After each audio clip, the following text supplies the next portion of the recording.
Nel video di oggi andiamo a parlare delle soluzioni che Ferrari ha testato nel Filming Day a Fiorano e vedremo cosa porterà poi per i test in Bahrain. Abbiamo visto i 100 km svolti durante il Filming Day da Leclerc e Sainz con la SF23. Percorrendo così tanti chilometri, i tecnici e gli ingegneri Maranello hanno testato diverse soluzioni sulla monoposto e ne parleremo in questo video. Ma prima di tutto voglio smentire un'indiscrezione che è uscita in questi giorni: non si farà un secondo Filming Day prima dei test in Bahrain, e la prima cosa che fai durante uno shakedown è verificare che tutti i componenti funzionino, che l'installazione si svolga in maniera corretta. Ma i team hanno verificato in piccolo anche se il loro monoposto aveva o no il porpoising. Ferrari a Fiorano ovviamente raggiunge le velocità molto basse e dai pochi dati raccolti sembra che non abbia dimostrato di avere porpoising, ma aveva un po' di bouncing e bottoming a causa degli avvallamenti presenti sulla pista, essendo un circuito dedicato ai test. Ma non solo, Ferrari ha lavorato anche su alcune modifiche al fondo e dovrebbe debuttare un nuovo fondo proprio nei test in Bahrain. In questo video andremo a parlare di tutte le modifiche che ha effettuato Ferrari durante il Filming Day, ma soprattutto andremo a vedere cosa debutterà in Bahrain per il team di Maranello, perché ci saranno tante novità che vedremo in pista. A fine video vi dico un piccolo spoiler sulla sospensione anteriore. Prima di continuare vi ricordo di lasciare un like per supportare la serie Motorsport a 360 gradi. Iscrivetevi e attivate le notifiche, a voi non costa nulla ma per noi fa una gran differenza. Esce un video al giorno sul motorsport e stiamo cercando sempre di migliorare le grafiche, portare nuove grafiche 3D anche sul canale, ma ci serve il vostro sostegno per continuare al massimo. È solo grazie a voi che riusciamo a continuare in questo magnifico progetto. Fatemi sapere nei commenti secondo voi qual è la soluzione più innovativa che ha questa SF23. Sono curioso di leggere e rispondere a tutti i vostri commenti. Vi ricordo anche di seguirmi su Instagram, vi lascio il link qui sotto in descrizione, dove pubblico contenuti esclusivi sempre riguardanti la Formula 1. Io sono Rastro e oggi parliamo di Ferrari, del Filming Day, ma soprattutto delle novità che vedremo in Bahrain.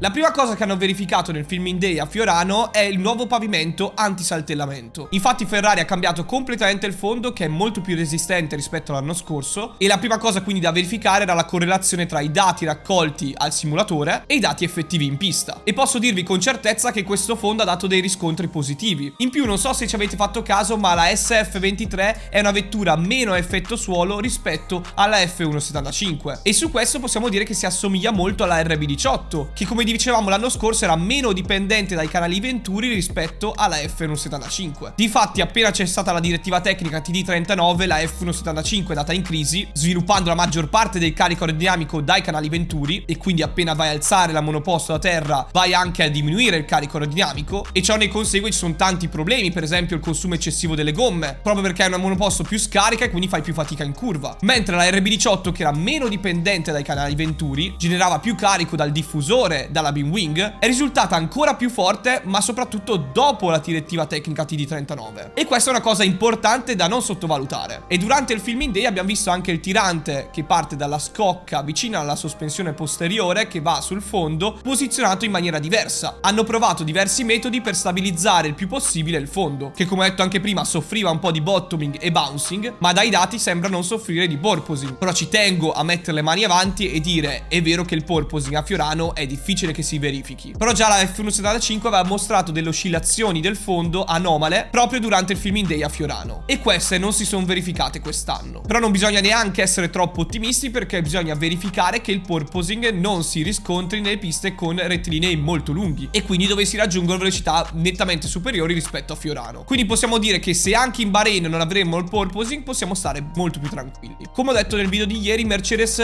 usa una soluzione con il doppio tirante, quindi un tirante più nascosto vicino alla sospensione posteriore, che va a attaccarsi alla prima parte di fondo, quella più alta, mentre un secondo tirante che parte dalla scocca e va a riprendere il fondo nella parte più inferiore. Mentre Ferrari ha provato sempre singolo tirante, ma nella prima versione, quella più aggressiva col tirante più lungo, quest'ultimo era attaccato alla scocca e collegava la parte superiore dello scalino del fondo, mentre la seconda soluzione testata da Ferrari è un tirante più corto che parte dallo scalino superiore e si attacca alla parte più inferiore del fondo. Tra le due soluzioni soluzioni, quella che ha convinto di più è la prima, quindi quella con un tirante più lungo, e se vogliamo una soluzione più aggressiva che cerca di stabilizzare maggiormente il fondo. E possiamo dirvi che a Maranello sono molto soddisfatti delle soluzioni provate in pista durante il Filming Day. Hanno convinto la maggior parte delle soluzioni, che erano diverse anche dalla F175. E attenzione che in Bahrain vedremo un nuovo fondo con un disegno diverso dei convogliatori dei canali Venturi. Ci ricordiamo che la F175 l'anno scorso generava tanto carico dal fondo prima della direttiva tecnica, però questa armonia è stata rotta appunto dalla direttiva, che non ha permesso a Ferrari di generare abbastanza carico nella seconda parte di stagione, e questo nuovo fondo quindi permetterà di generare più carico e anche di avere meno resistenza aerodinamica nell'ingresso dei canali Venturi e avere quindi meno turbolenze in quella zona, grazie anche alla rivisitazione della sospensione anteriore. Ferrari è convinta che il bypass duct, S-duct, è una soluzione regolare, legale da regolamento, quindi la FIA, anche se controllerà in Bahrain, questa soluzione la approverà, e dal mio punto di vista è una soluzione geniale che i team faranno fatica a replicare sulle proprie monoposto. Il fatto di trasferire parte dell'aria che arriva nella parte inferiore delle pance sulla parte superiore e convogliare tutti i flussi nelle insenature delle pance che va poi verso la beam wing è una grande trovata, soprattutto creando quella zona di alta pressione che permette ai flussi sia di raffreddare le pance all'interno, ma anche di velocizzare i flussi e non creare zone di stallo, e questo era fondamentale. In questo modo la Ferrari può aumentare esponenzialmente anche il carico al posteriore, sulla beam wing e anche sul diffusore, e questa è una cosa che mancava sulla F175 ed è importante che ci sia su questa nuova SF23. In più Ferrari ha ridisegnato completamente la sospensione anteriore, abbassando il track rod. In questo modo riesce a migliorare la distribuzione dei pesi e migliorare anche le geometrie per cercare di pulire i flussi il più possibile, o soprattutto quelli che arrivano nei canali Venturi, come ho detto anche ieri per Mercedes. E abbassare il track rod per Ferrari è stato fondamentale sulla sospensione anteriore per cercare di migliorare i flussi che arrivano sul fondo, ma soprattutto in seguito ai 15 mm in più di altezza sul fondo nella parte centrale, che quindi cambiavano anche l'aerodinamica della vettura. Ma non solo la sospensione anteriore è stata abbassata, ma anche il telaio è stato abbassato notevolmente, e anche la parte anteriore del muso risulta scavata ai lati, e si può notare anche come c'è una sorta di effetto rake nella parte anteriore del monoposto, nel senso che il muso è molto più abbassato rispetto alla zona delle pance e del bypass duct, segno che questa innovazione è stata studiata nei minimi dettagli e la parte anteriore è stata rivisitata tutta, e anche la sospensione posteriore è stata ridisegnata, ora è una sospensione multilink. E come abbiamo detto più volte, Ferrari presenta anche delle zavorre che permettono di raggiungere i 798 kg di peso fissati dal regolamento. Non si utilizzeranno più i 796 kg che si dicevano prima. Una cosa è certa, in Bahrain vedremo tante novità di Ferrari che testerà in pista. Si aspettano delle novità sul fondo, soprattutto lato marciapiede dove c'è il tirante. Attenzione anche delle modifiche sulla sospensione posteriore, e la prima cosa che dovremo vedere nei test che si svolgeranno dal 23 al 25 febbraio, ricordo anche gli orari dalle 8 di mattina alle 17:30 ora italiana, saremo in live ogni sera per commentare e fare un riassunto della giornata di test. Sono davvero curioso di vedere quanto sarà facile da guidare questa SF23, questo sarà un primo tassello da analizzare, e soprattutto vedere quante soluzioni proveranno in pista. Sarà importantissimo per Ferrari non avere nessun tipo di problema dal punto di vista tecnico, idraulico e anche meccanico, o anche problemi di affidabilità. Qui da Astra è tutto, ci vediamo a un prossimo video.